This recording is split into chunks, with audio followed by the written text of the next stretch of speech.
Hey everyone, M1 Shadow here. So in today's video I want to discuss the differences of lethality versus stopping power, mainly in a self-defense situation.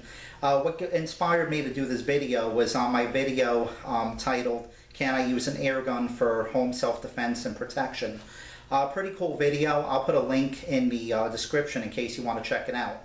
But in that video, I explained a couple reasons why I do not think an air gun is good for home self-defense. One of the reasons being because it lacks, it's lethal, yes, and it could cause death, but it lacks stopping power. So somebody who was watching the video had actually asked me, aren't stopping power and lethality the same? And I explained no, and I gave a brief description, but you know, the difference. But I thought, hey, maybe I'll make a video and just explain the differences for those who don't know.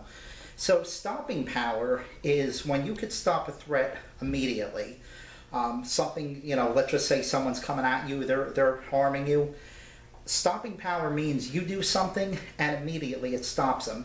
It doesn't mean that it causes death on them, but you know, it may, which of course it may or may not, but what it does mean is they immediately are incapacitated and cannot cause you harm anymore. That is stopping power.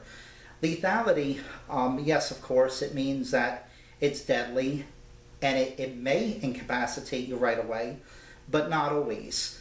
A good example, I think, would be to, let's say, a spider, for instance. Okay, I'm just trying to think of like an example.